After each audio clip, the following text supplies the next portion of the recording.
Through a Scottish Prism, the programme that is unapologetically pro-Scottish independence and anti-Westminster rule. Everything we say here is viewed through a Scottish Prism.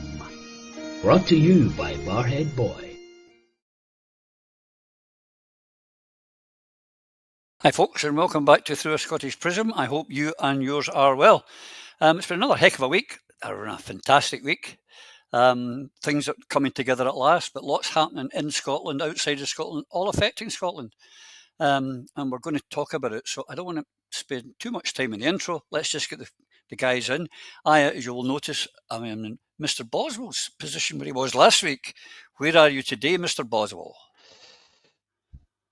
Aye, well, back in the brig today. It's a flying visit. My brother's 50th, so I haven't lived here since 2018, and currently no plans to come back other than visits to the family and the fine people of the Cote de Bridge. That's what brings me back.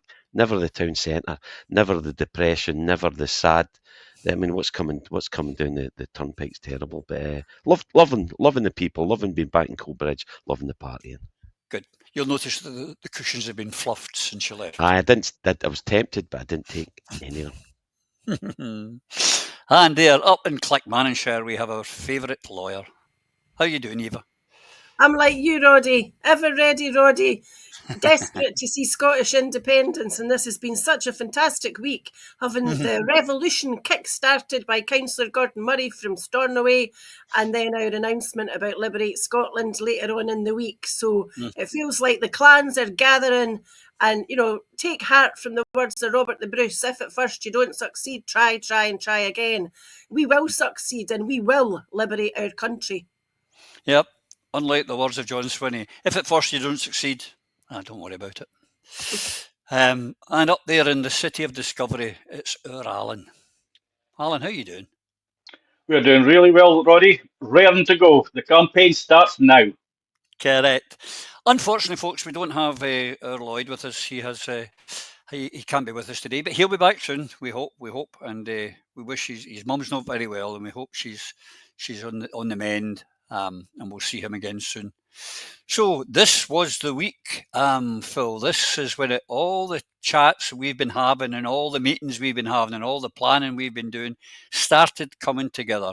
And it was indeed the Liberate Scotland was launched yesterday. And folks, if you look along the bottom of the screen just now, you'll be seeing there's a wee article I wrote on it, which was a statement made by the Liberate Scotland group. So those of you who may not be aware of what's going on, have a wee read later on.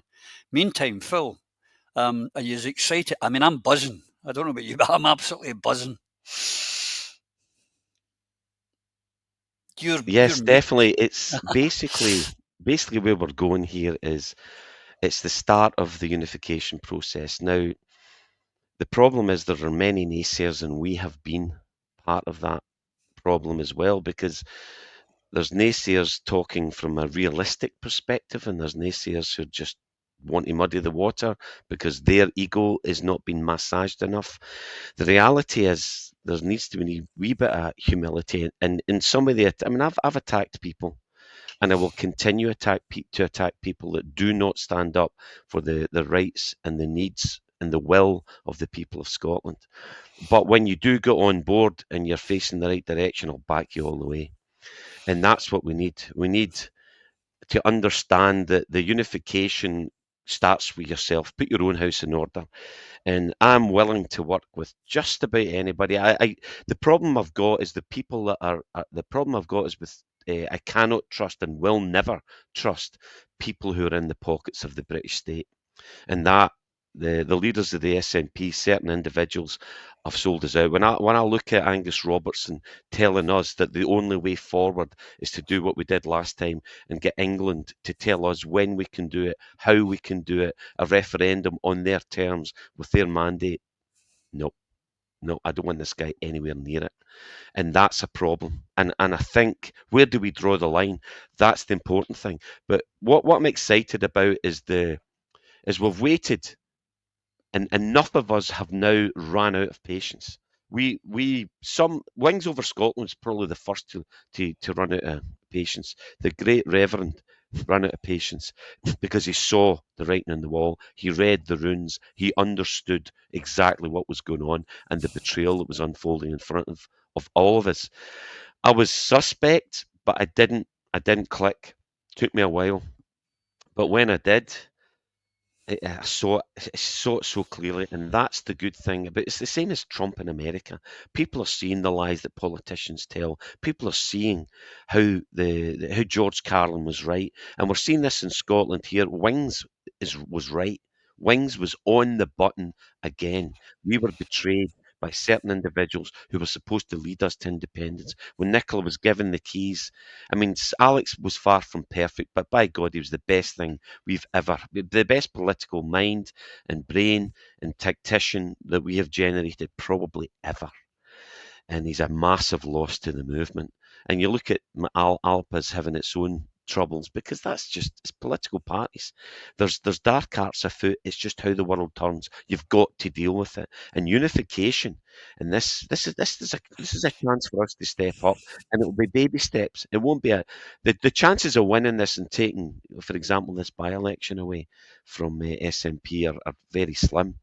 But to make a dent and make a pronunciation and stand up and be noticed is what we need to do.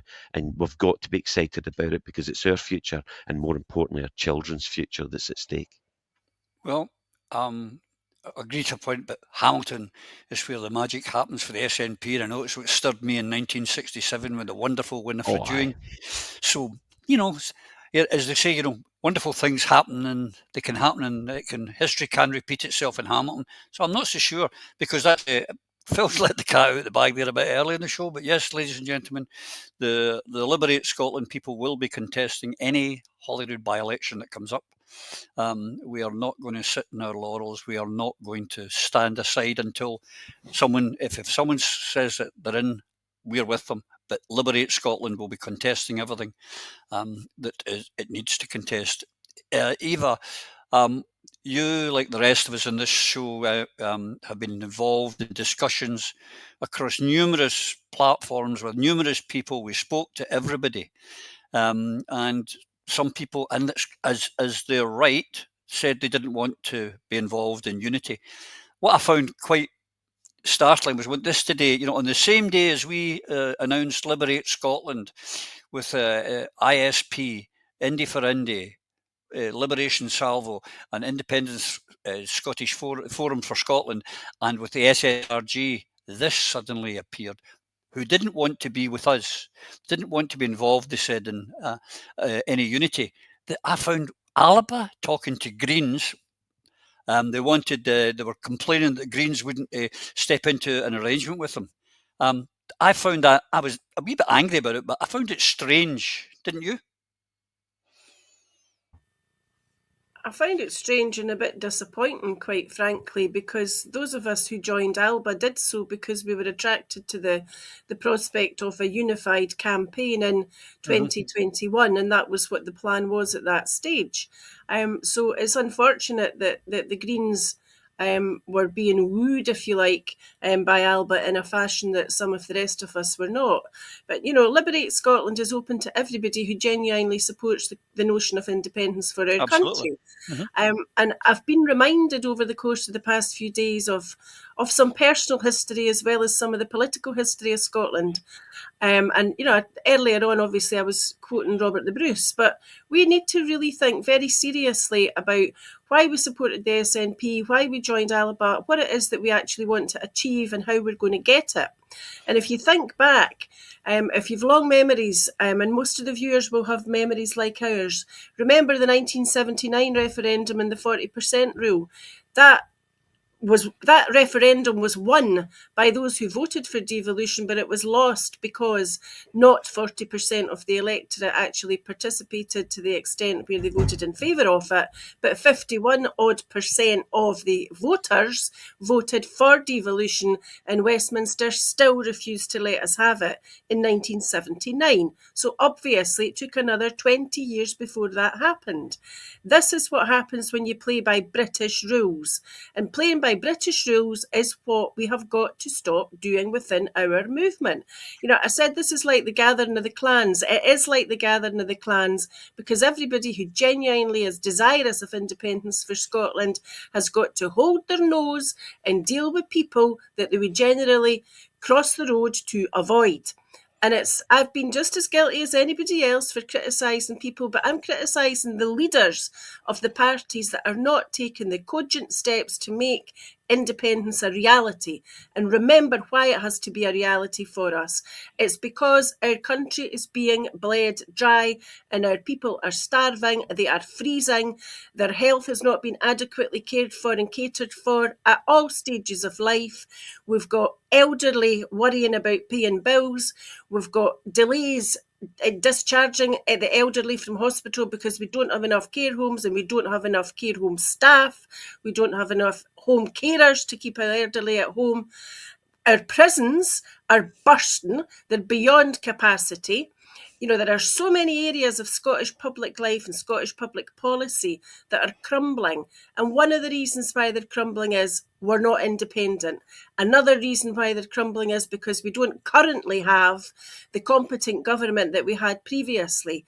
And part of the plan for Liberate Scotland is that there will be indy candidates standing who are normal, ordinary people. They're not career politicians, but they will have expertise, experience, knowledge, commitment, dedication in spades, and they'll have the ability not just to negotiate and dictate the terms of our independence settlement, they will have the ability to run the country the way it requires to be run. That's the beauty of Liberate Scotland, where you can vote for people that you trust because you're lending them your support, your vote to achieve independence. And then with a parliament that's full of people that know how to build a country, that know how to run services, Scotland will flourish, it will boom, it will take off, and we'll look back and say, thank God we did it in 2026, because 2036 and 2046, when we have all these celebrations for 10 years and 20 years of independence, we'll be looking back and saying, by God, we were right getting out of the Union at that stage. Scotland will soar. England, on the other hand, is going to continue to go down the tubes. That's why they're sitting today, because they want to divert your attention away from all the problems that there are at home. Absolutely. Well said, Eva, as always. Alan, you putting on, if you could, your Salvo hat, just so I could say, those who are, again, if there's anyone who's not familiar with what's going on, the people from Salvo Liberation, the people from SSRG, the people from Independent Scottish Forum for Scotland, are not going to put up candidates. They're supporting the movement, but that doesn't stop any of their members, if they wish to be candidates to work, to go for ISP, or to stand for Indy, or to stand just as purely as an independent on their own. This is an all-encompassing for Scotland's independence, Alan. Yeah, this is an all-Scotland campaign. All the people of Scotland, not just political parties. Political parties have been the downfall of our movement. For too long, they have been telling everyone else to wish for independence, when in fact the political parties who have their own agenda should have been the ones that were wishing for independence. Put your agenda to the people of Scotland and an independent Scotland at the first election. At the 2026 election, it's so imperative that we put independence, nothing less, on the ballot paper. Now, this has been a long, drawn-out process. We didn't just wake up one day and say, we have an umbrella body. This has taken a long, long time. A lot of negotiations, give and take from each group, because we're not all going to get what we want. But the one thing that we all want is independence for Scotland. And that is the important thing. So all the political parties, I say to you, stop talking about unity. Start acting it. Drop your agenda. Come on board with us, because it is important that we get the end goal. Now, the headlines of this podcast is agitate, demonstrate, and liberate. Remember those three words. It's so important for our movement. Together, we will free our country. We don't only have an umbrella body now of the movement of the people not, and I keep saying this, not the parties, but the people of Scotland. The most important thing of this campaign is the people. We also have the tools that can make it possible with the campaigner up. Mhm. So we're not just sitting on our hands and having a good talk here and there. We're putting our words into action. And we'll ask everybody else to do that, including the political parties. Drop your agenda, put independence for Scotland top of that agenda, and get on board with us. You're all welcome. If your party leadership won't do it, the members are all welcome to come into our organisation as well. Indeed, and the running along the bottom, as I say, the blog or the article yesterday I put out, you'll find emails if it's the ISP you want to get in touch with, if it's Salvo you want to get in touch with, if it's Indy for Indy, it's all there. You can get in touch whichever way you want to go, but we need everybody with their shoulder to the wheel. And as Alan said, it's about agitate, demonstrate and liberate. The first time we can demonstrate, folks, and we're going to be there, and we hope there's going to be plenty there. Indy for Indy will be there, ISP will be there, Salvo Liberation will be there, and that is this, all under one banner in Glasgow, leaving from Kelvin Grove Park. And we say, will you march with us? They ask us, yes, we will, but will you out there? We need to get the numbers back in the street. Let's agitate, let's demonstrate. And at the end of that, we will liberate if we keep it up. Phil, that's got to be the mantra, isn't it? We've got to agitate, demonstrate, and liberate. And Alan's absolutely correct. If the political leaders, keep putting their party before the cause, then their members should be joining up with us. Yeah, because the great thing about it is, Liberate's a movement, and it's and we don't even care. We're not precious about it, and Sarah and none of us are precious about these types of things. It's a movement. It mimics the yes movement because that works. It's a yes movement. It's a joining up. That's what was wonderful about the yes movement. We had representation from every walk in society. We had representation from teachers, lecturers, pensioners for yes, doctors for yes. It was right across the board. Right across the board, and that's what made it glorious, and that's why it worked, because it was people, it was community caring for itself, looking after itself, and taking possession of its future, and demanding a say in what happened in our communities.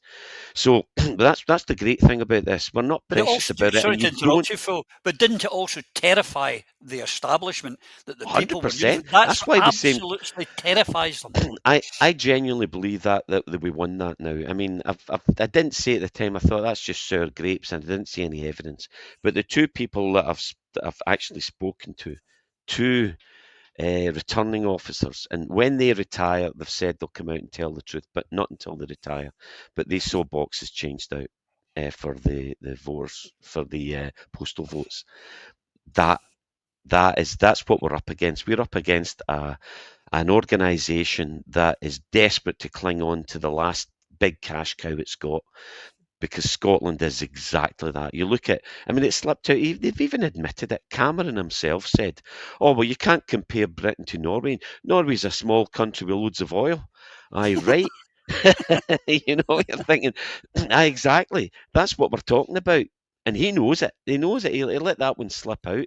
But the reality is, the great thing about it, you can, as a member of any party, join up with this organisation. It's because it's just the same as being with Yes. So Liberate, look at Salvo, look at those who are genuinely trying to free the people and are working really hard and investing their own time and their own money. And I wouldn't poo-poo anybody. I mean, the cynicism rises when you see what you're up against, and you see. I used to travel trusting the SNP, expecting they were competent politicians. Yes, there were a few, but by God, the majority didn't have a clue.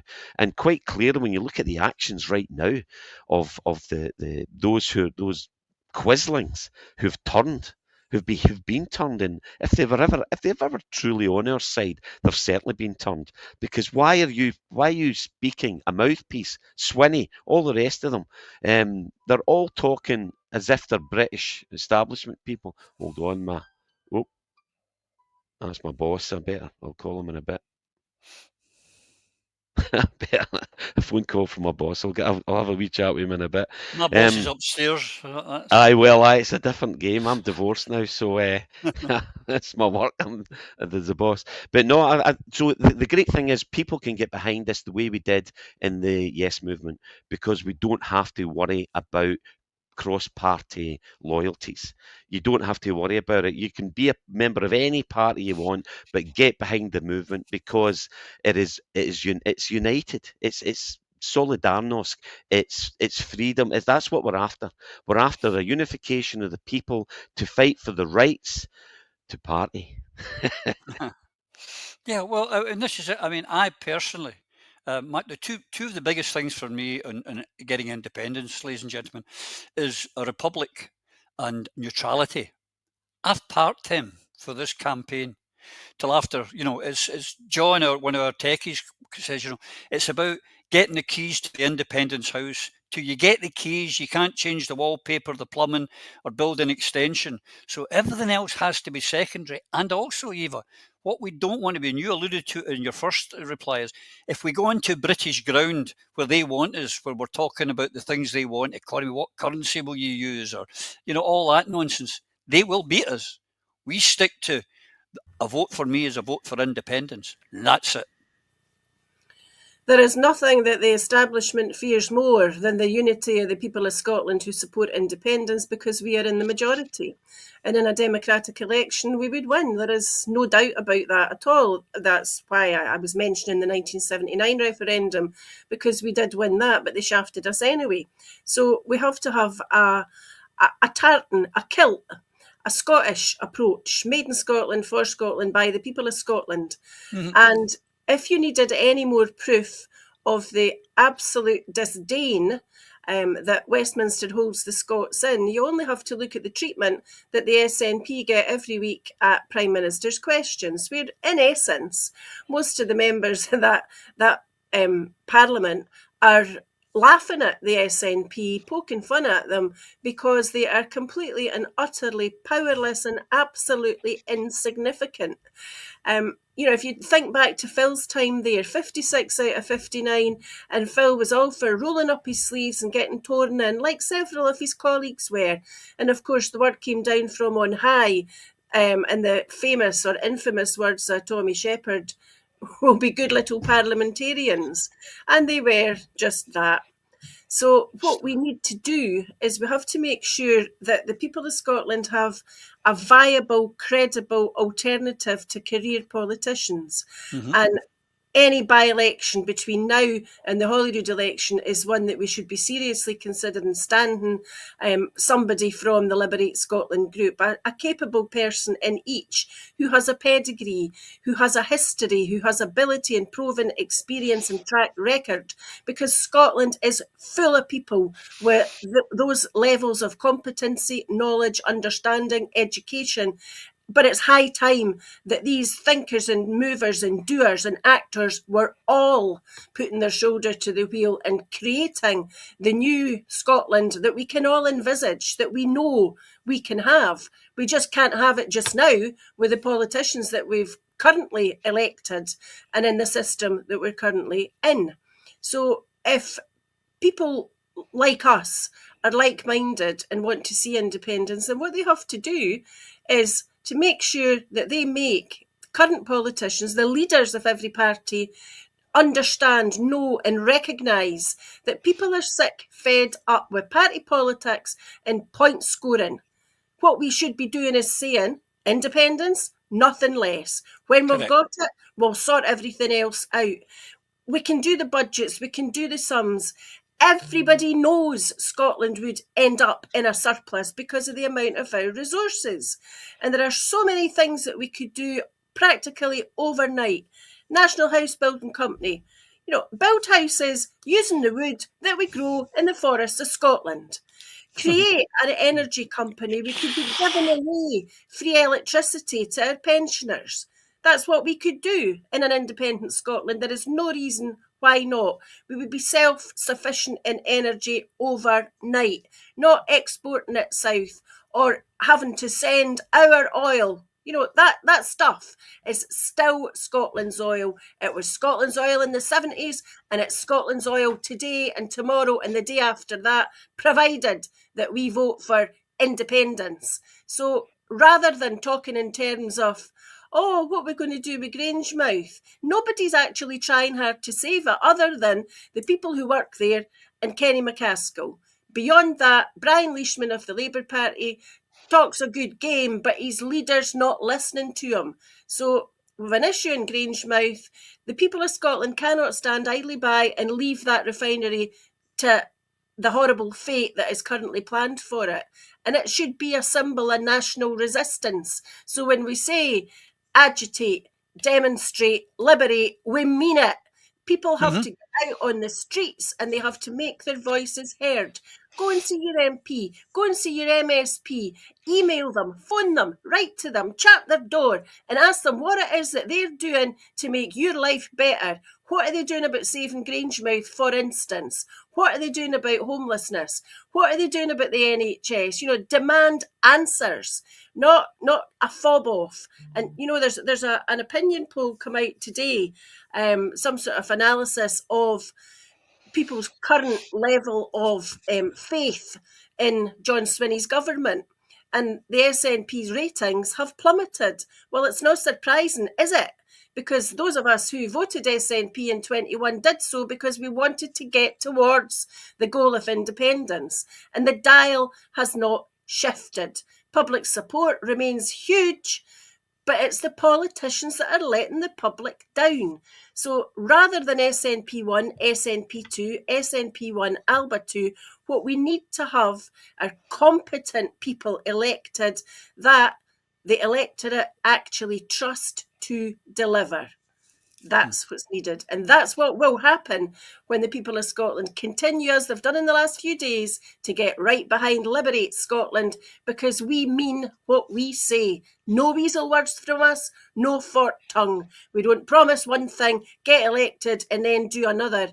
We're here until we get independence, and we're going nowhere until we have it. Hear, hear. One of the first things we could do after independence, as John keeps telling me, is put a big electric meter at the border for the electricity we send down the road. We could put a petrol pump at the border as well, and let's get that clicking over for some money. There's a couple of things we can do just day one of independence, folks. But I said earlier, Alan, that I would, I've parked the things that are really important to me. Now, a lot of people say to me, well, I can never vote for this party or that party or the next party because of this. Here's the thing, ladies and gentlemen. I personally would put on a Union Jack suit, a Celtic scarf, and go and vote for the Scottish Conservative and Unionist Party if I thought it was going to get me independence. If I knew that vote would get me, I would do it. I would do it. We have to, Alan, put aside all these, I can't, because the main game, independence, nothing less. Get that done. We get the keys and then do what you like, folks. But till then, hold your nose and do what needs to be done for Scotland. Because I tell you now, if the SNP and the ALPA party change their mind and decide to join this group, I will support them if it's going to get my nation independence. Is that what you agree with as well, Alan? Yeah, I mean, if SNP and ALBA and others come on board with us, it means they're dropping their own personal agenda and putting Scotland's agenda at the top of the table. That is the important thing. And at the independent Scottish Parliament, we could vote for whatever party you want and whatever agenda you want to push forward. But we must have independence clear and precise at the top of the ballot. And that is why it has to be under an umbrella organisation like Liberate Scotland and an all Scotland campaign. Leave your party politics at home. It's putting people off voting. We have over 30% of the Yes movement staying at home and allowing the unionists into seats. We can't afford to do that. We need every single vote that we can get. If we get everyone out that supports independence, we're talking about 60 to 70% of the electorate. No one will be able to stop us. And if we get that in 2026, I would look forward to Eva Comrie standing up in the Scottish Parliament and saying these words. We, the people of Scotland, sovereign and equal, declare our independence from the United Kingdom of Great Britain and Northern Ireland. We do so not in hostility, but in hope, not to divide, but to unite, not in vengeance, but in vision. We are a nation. We have always been a nation. And today we reclaim our voice that was silenced in 1707, reignited in 2014, and roared again in 2025. We do not ask for recognition, we assert it. We do not seek permission, we take our place. And we invite the world to walk with us in peace, in partnership, and pride. That's what liberate means. Wow. Wow. You've got to follow that, Phil. I'm nearly greeting here. I'm not kidding. I've got a big lump. I thought, Alan, that was absolutely brilliant. Now, I know someone's going to ask me, we're going to have to print that because people are going to want to see that. Phil, you couldn't disagree with that. No, it's exactly, it's what we need. It's what we need. We actually need it. It's past the will or the want or the but the old story when we were originally talking and trying to persuade people, oh, it's too late. It's all about the oil, and it's not all about the oil. The oil will make us wealthy. The oil will make us prosperous.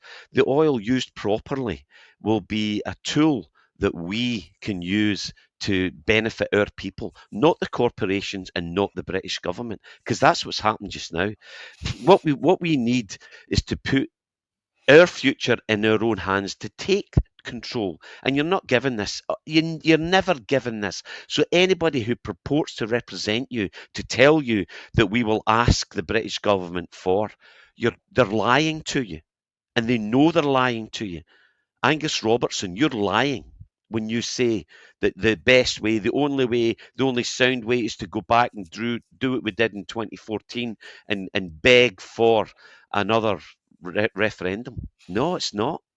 It's not the right path, and you're lying to the people of Scotland. And you, sir, are a traitor to the people of Scotland.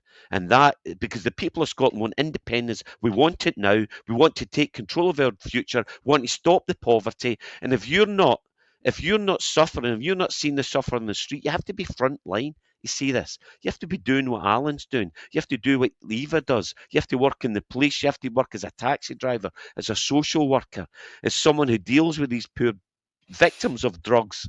You know, it's not a war against drug addicts. It should be a war against poverty. And that's the only way we can fight. The only way we can take control of our future for us, our children, and our neighbours. That we used to have communities in Scotland. You used to didn't have to lock your door, you know. And it's this. It's the problem is the excesses. And next, what you get in societies all over the world, being poor or not having a lot when everybody's got the same, but enough is fine. That's okay. Where they get problems in society is where clearly the dice are loaded, the game's fixed, and you and your children don't have a fair crack at the whip. That's when problems are caused, and we're heading to that. America's tumbling towards that right now as the excess of the billionaires. I mean, someone said, "Don't call them the elite; they're parasites. They're the problem. They're the problem. When is it? When is enough enough? It's so infuriating to see the wealth of the West being stolen by the greedy. And to allow that to happen is you're not serving your community. You're not looking after your children's future. You're not giving your kids a fair crack at the whip. And that's what we're asking for. That's what we need, and we want it now. And it's time to go off our backsides, because for 10 years the SNP have, since Nicola took over and sold us down the Swanee, it's down the Swinney even. It's appalling, absolutely appalling what they've done, and they continue to tell lies. You're lying to us, SNP leadership. That's why I fear they won't come round. Whether their troughs, their snouts are in the trough, they don't care. They just don't care genuinely about the people, because if you did, you'd have done something about it. You'd have followed Alex. Alec did the right thing. He got a crack at the title the only way we could at a time. because the Brits were foolish enough to think that we wouldn't stand up and be counted. We did stand up and we were counted. They just, as Stalin said, it's not who votes, it's who does the counting that matters, and that's the problem. And that's where we are. That's where we are. We cannot allow these people to determine our future, to take control, to continue to subjugate the people of Scotland and to strip our assets, because that's what's happening right in front of our eyes. And the more people that realise that, the more people that will get on board, because that's what it's all about. We need to liberate Scotland, and you need to agitate. You need to get into it. We need to get ripped right into this again, and fear nothing. Don't be frightened of it. Don't be frightened of people who think we're aggressive. So what? So what? You're damn right. When you see the poverty and the suffering of the people of Scotland, they need a voice, and we should be that voice, and everybody should get behind it. Everybody with a social conscience, with a heart.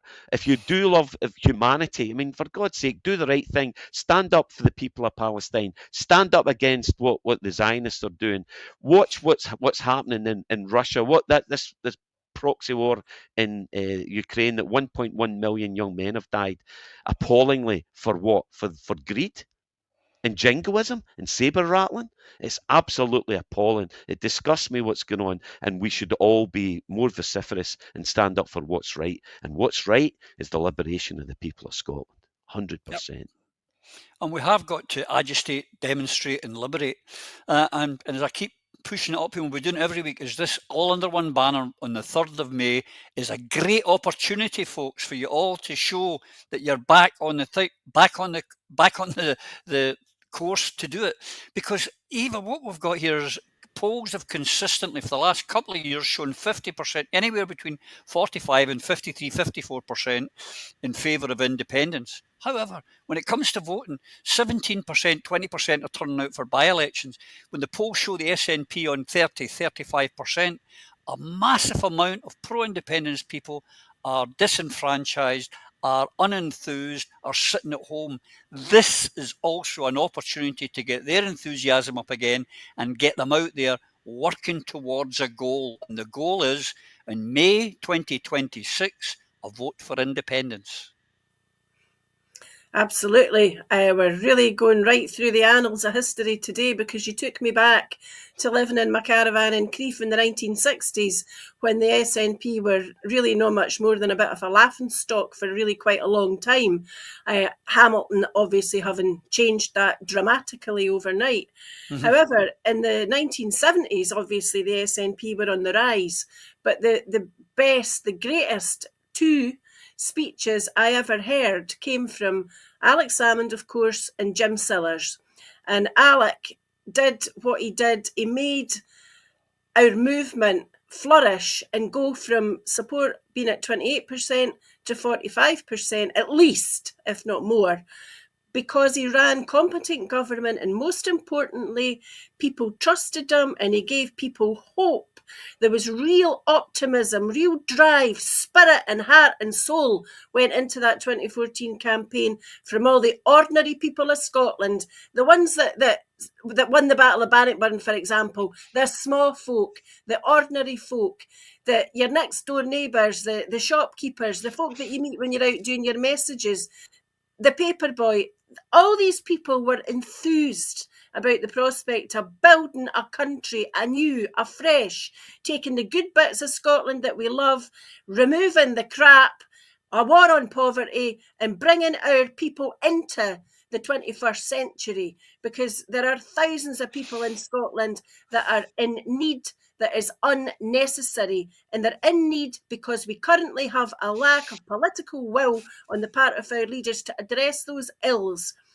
The wonderful speech from Alec that I liked, I've quoted it before.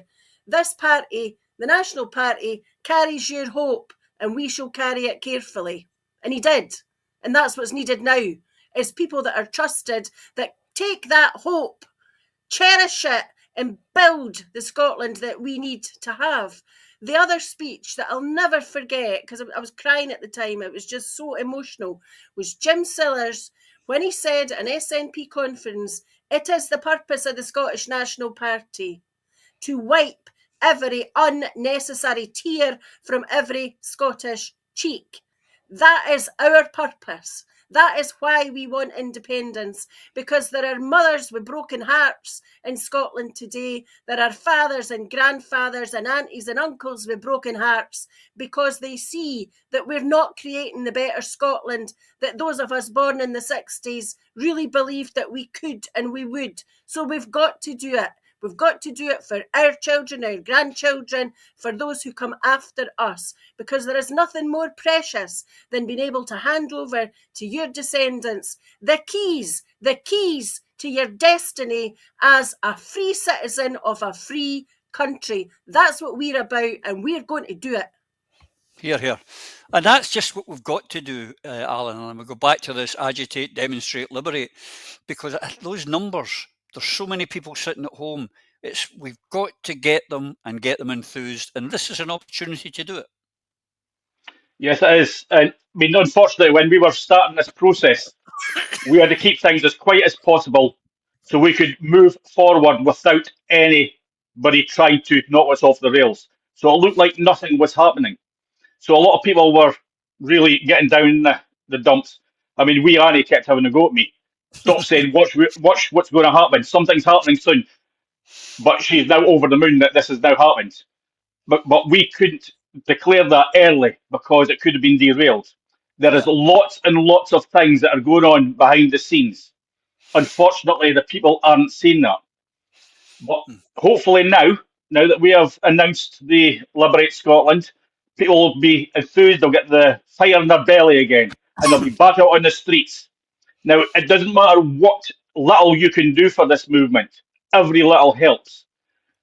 So even if you're only able to sit on a chair at a stall in the city centre, hand out some leaflets, that is perfect. It's getting the message out. If you're able to go out canvassing, even better, because we need to get people out and we need to get information back. But somebody said on Twitter, I think it was, and I can't remember who you were, but they said, if we build it, they will come. Well, we have now built it. Come forward. We are here. And together we will set our country free, because that is what every single pro-independence member wants, is a free Scotland. The politics, the political parties can wait. They could put their agenda to the people after we get independence. But until we get independence, we are all pissing up against the wall. We need to get out on the streets. We need our message loud, clear, and united. That's the most important thing. The united voice for independence. Because if we do that, the unionists are in panic. They have no argument to make. They've run out of the lies because they've all been exposed. So we either unite now, or Scotland will be sold off after 26. That's the choice you've got. Absolutely.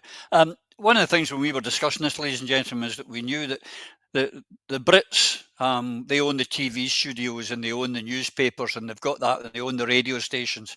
They weren't daft when they kept broadcasting as a reserved matter.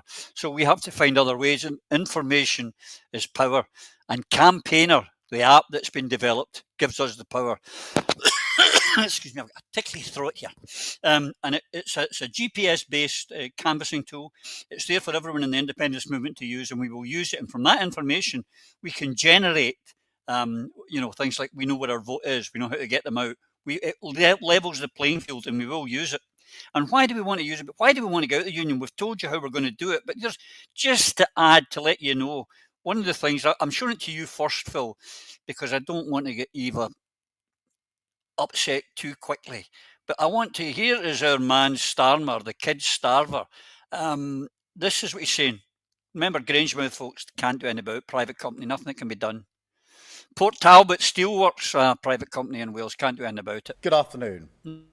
As Prime Minister, I will always act in the national interest to protect British jobs and British workers. This afternoon, the future of British steel hangs in the balance. Jobs, investment, growth. Our economic and national security are all on the line. I'd been to Scunthorpe. I met the steel workers. I know how important steel is, not just to the region, but to the whole country. It's part of our national story, part of the pride and heritage of this nation. And I'll tell you this, it is essential for our future. Our plan for change means we need more steel, not less. So we will act with urgency. Now, we should be clear, this situation and our response is unique. While it is true that we're facing a new era of global instability, good afternoon. As Prime Minister, I will... As Prime Minister, you're a fud, is the basic answer. But what's happening? They've recalled Parliament, Phil, for the first time since the Falklands War, because an English establishment is under threat. It's in the national interest. English national interest, yes, of course. We need more steel, not less steel. But apparently we don't need more oil. We need less oil because Grangemouth. We need less steel because it's in Wales. Folks, smell the coffee. Aye, wake up and smell it. I mean, I didn't see that happening when Ravenscraig was getting ripped down and destroyed. We didn't see it with Grangemouth. And right now, I mean, what they've said is no options are off the table, okay, to secure the future of steelmaking. But they didn't do it in Wales. They won't do it in Scotland. They'll do it in England where they need to wave a jingoistic flag. That speech was, he's a liar. He's just a straight out liar. All this proud British, this part of our culture, we need it. We need more steel, not less. Well, why did you shut everything down? Why did you denationalise? Why are you following the same route that was set out by Thatcher and Reagan back in the day? So this was, and the Business Minister Sarah Jones chucked into this as well. The blast furnace closures in the North Lincolnshire site are far from a done deal, she says, and further talks are planned this week with British Steel's Chinese owner, Xingye. Right, so proud British Steel. Oh, come on! They sold it out to the Indians and they sold it out to the Chinese. And what are we talking about? It's a private company. This company's launched a consultation on the proposed closure of the blast furnaces at the Scunthorpe plant, right? Thousands of job losses. The company reportedly rejected a $500 million government offer to help its transition to a greener form of steel production. Are you out your mind? A greener form of... This con needs to stop, because what's bad and what we've managed to do is low NOx. That's what we do in the oil and gas industry. That's what we do in the energy industry. We take all the nasty products out of the exhaust fumes by filtration, and we stop low noxious gas emission. That's what we've done. That we've already done it. CO2 isn't the problem, and it's been used again to batter us into submission. And the Tories, even this guy Martin Vickers, he led calls for the government to intervene. It's the usual stuff. It's the local politicians jumping on the bandwagon, shouting the odds, and when they know damn well that their party isn't going to do anything about it. But here in this instance, if they do something, it'll be temporary. But the bottom line, this is a private company. It's not economical. So unless you subsidise it and make the British people pay for this, and that's us for a Scunthorpe blast furnace, then it's going to close. It's absolutely appalling. You need to change the system. The system is broken, and we need to change the system. Independence, nothing less, will get us out of this mess. Absolutely. Correct. And that was, I put up this earlier, Eva, which is the government is now considering nationalising British Steel private company. But Sarwar told the Scots, well, it's a private company, Grangemouth, they can't do anything about it. Unite the Union with Sharon Graham, who was up saying, oh, we can't, great, it's terrible what's happening in Grangemouth. But she's down there in Scunthorpe saying, well, we've got to nationalise this. She didn't say nationalise Grangemouth. It is definitely one rule for England and another for the Celtic nations. It's also scorched earth policy, isn't it? Because just, run Scotland down as far as you possibly can and create a basket case of a nation, make jokes about them, laugh at them, poke fun at them, and in the end, they'll lose self-confidence. Well, that's where they're wrong, because the Scots, when they are down always get back up again. And again, Robert the Bruce, if at first you don't succeed, go and Google Robert the Bruce and the Spider, because that's what we need now, that level of inspiration. On Grangemouth in particular, though, there are two things that I'd like to say about Grangemouth and about Scunthorpe. And the first is to do with the standard of living in Grangemouth. And all you have to do is Google two words, Grangemouth and poverty. And what you'll find is that Grangemouth, their high school catchment area, falls within the 20 most deprived areas of Scotland. That's Grangemouth, okay? Grangemouth has high levels of poverty and inequality, with significant numbers of residents facing income and employment deprivation. Income and employment deprivation, it means they're skint or they're struggling to get work. So instead of turning our face towards Scunthorpe, what we should be doing in Scotland is making a Scottish solution for keeping Grangemouth open, and that solution is independence, nothing less. The other thing that I would say in terms of Scotland's resources and Scotland's confidence and Scotland's government is that to keep Scunthorpe functioning, it needs coal. You'll remember the miners' strike. You'll remember what Thatcher did to the miners. Well, just Google coal imports to the UK, and you'll find that in 2023, the UK imported 3.4 million tonnes of coal. 45% of it came from the USA, 13% came from Australia, and 11% came from the European Union. Ask yourself why we're importing coal when we could dig it up for ourselves and create jobs, kickstart our industry. Think how wonderful it would be if we just used our own resources. Simple. And sometimes the simple solutions are the obvious ones, and you scratch your head and you wonder why. Well, you don't need to wonder why here, because this is about looking after each other and themselves. That's what's happening in Westminster today, because the Scots and the Celtic fringes don't matter. They don't give a flying fig. We're only important in Scotland for the money, that the wealth that our country has and creates. So that's the position relative to coal. For Grangemouth, it's a no-brainer. Scotland needs a refinery. If it doesn't have a refinery, we'll be the only major oil-producing country in the world that doesn't have its own refinery. Is that where we want to be? Are we that stupid? Because we're not too wee, we're not too poor.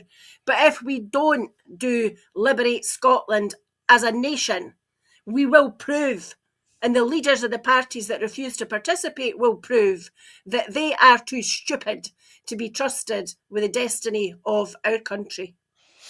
Yeah, absolutely. And while all this is going on, folks, and while Liberate Scotland is talking about freeing the nation, about independence, nothing less, about telling you why we've got to get out, Mr. Swinney this week, I don't want to regret failing to stop the Reform Party. A British problem, an English problem.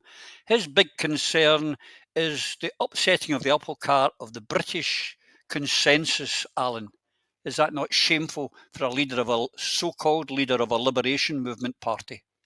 I mean, we all know when they say British, they actually mean English. And I don't know whether it's just me, but I am getting sick and tired of the self-proclaimed leaders of our independence movement trying to bail England out of trouble every single time. England voted for Brexit.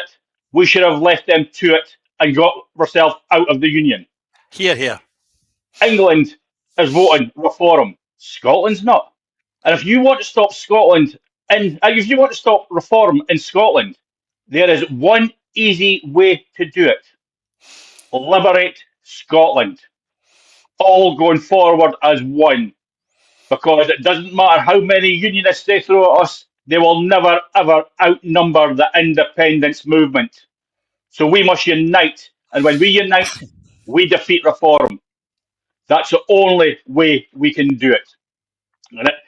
And again, I keep saying this, if we don't unite in 2026, it's not just about remaining in this union. It's about Scotland being decimated. They've already ripped out the heart of this country with the industries.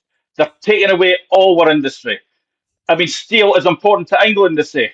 Well, so is the oil industry in Scotland. Grangemouth is the heart and soul of a community. It's heart and soul of a nation.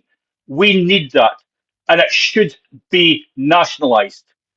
In fact, there's lots of things that should be nationalised. Every single thing that Thatcher stole from this country should be renationalised. They used the excuse of the European Union legislation, yet no other European Union nation went down the road of Thatcher and sold off all the crown jewels. We have to reverse history. We need ownership of our utilities, because only that way we will then have control of the assets and control of the pricing. Only then can we help those in most need and poverty to make sure they are not freezing to death. Scotland needs major change, and the only way we can do that is united, going forward as one, and liberate our nation. Here. You're right about renationalising. As a lefty, admit it.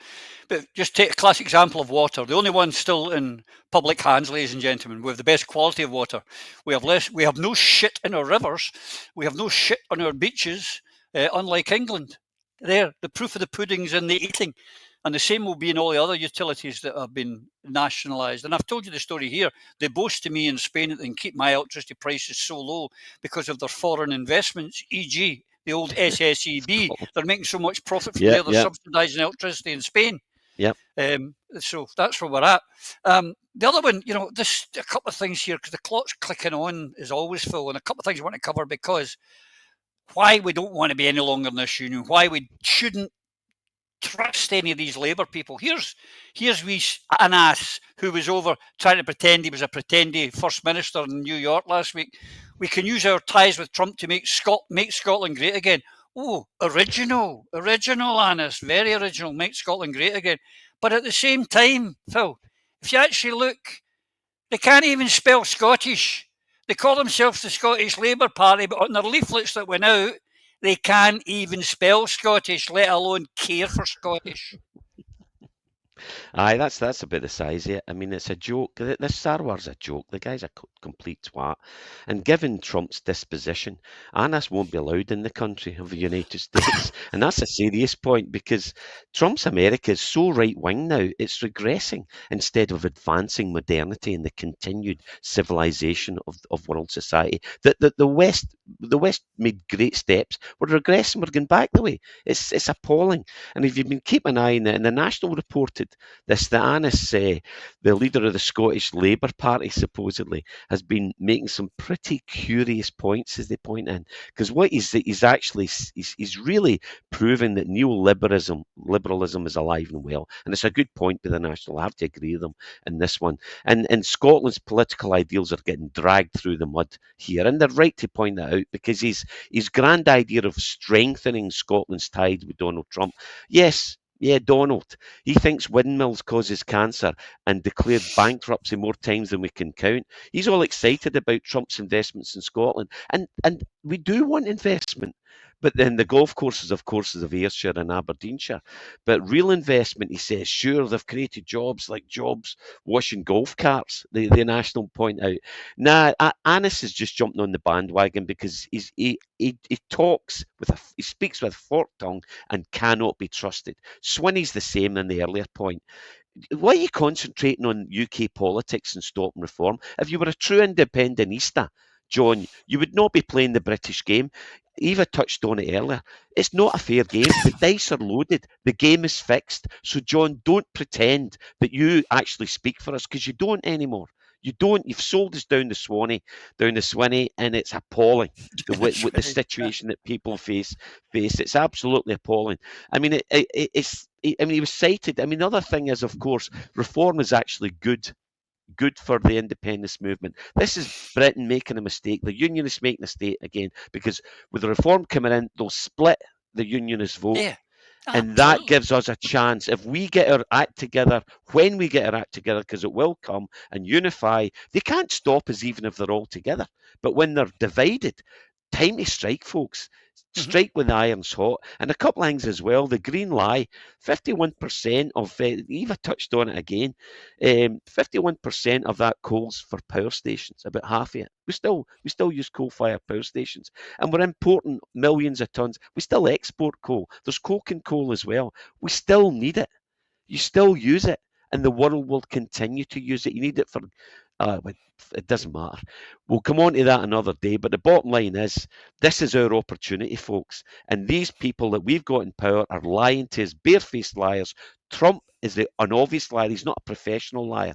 And Annis, he's a trained professional liar, but his lies and that of the British government are so crass. They're so see-through that more and more of us are realising the state we're in and the liars that are running our country, and that this unequal union that we need to get out of, and more of us should go on board with independence. It continues to grow. We're way above 50%. They cannot stop us if we're divided. The only way they can continue to keep us on our knees is to keep us fighting each other, and that's what's got to stop. We need to unify, put your pride away, put your allegiances away, and just concentrate on the betterment of the people of Scotland. Independence, nothing less. Here it comes.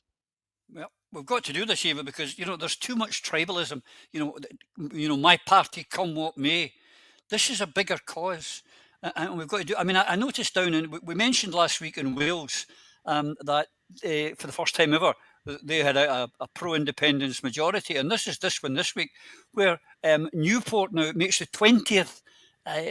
Council down in Wales who are demanding the Crown Estate's wealth is returned to where it's generated from, mainly Wales. Now, what we've got, because the Crown's getting money from every rig in the North Sea, all around our coast, everything, the money goes to the Crown. We should be doing things like, even while we're still under the yoke of the Union, our people should be fighting to get the Crown Estate sent back as well, shouldn't we?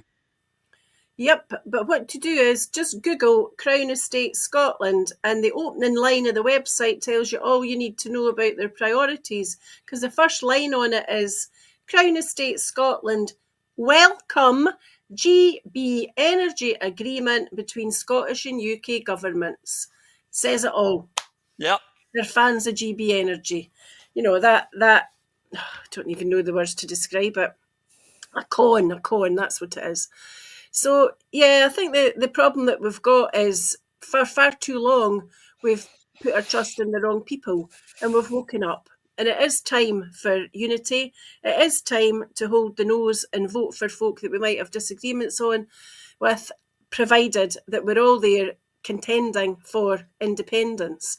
And if you just visualise it, just imagine what it would feel like to go into that polling station, mark your cross, and sit up all night watching the telly for the results coming in, matchsticks in the eyes, day off work the next day, and just think what it feels like as result after result after result is announced, with an overwhelming majority for one independence candidate in every constituency, and an enormous presence of independence candidates on the list.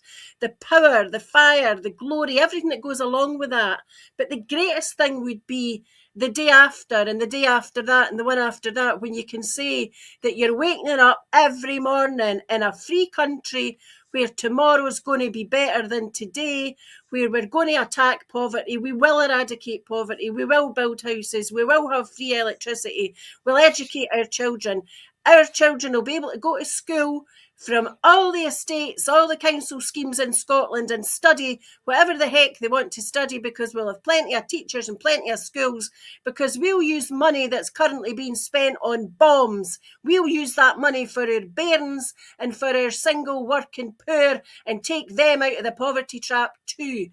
Our children will be able to go to school and learn physics, biology, chemistry, and go off to uni with no university fees thanks to Alex Salmond.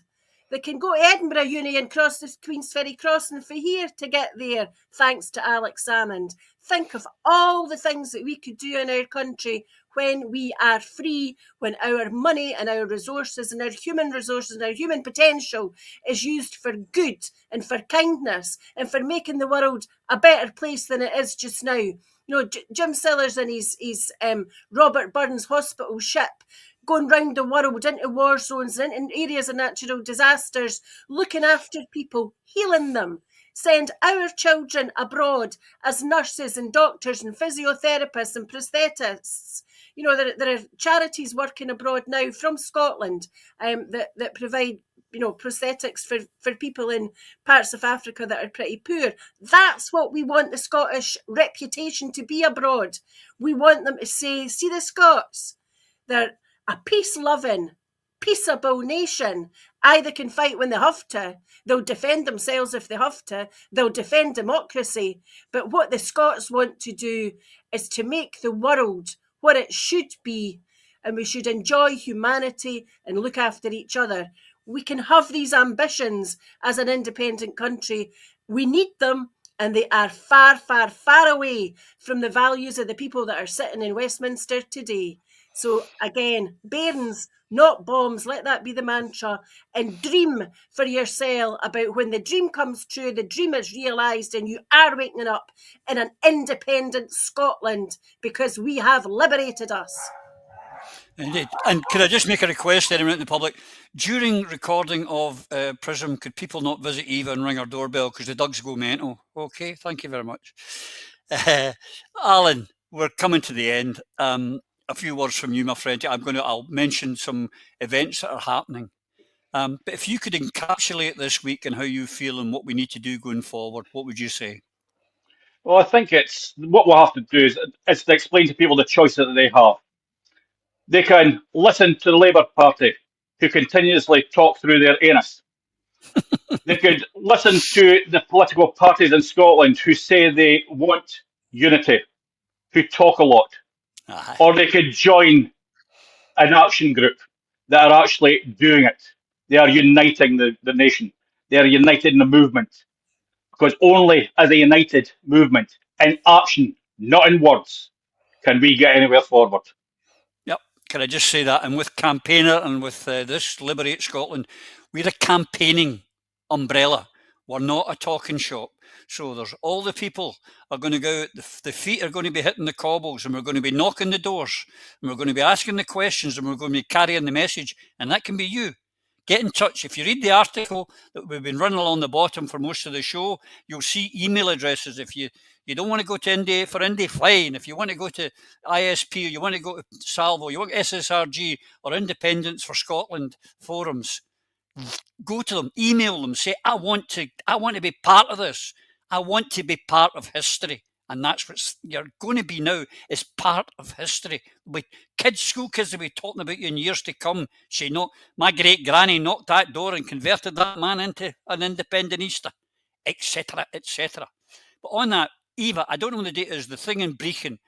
I've not got a wee thing for it. What date is Brechin and what's it all about? And where should the people go? Right, it's unity within the movement, it's the route map to independence, it's people getting together who are active and determined to see Scotland liberated. So it's on St George's Day, How and it's in a hotel in Brechin.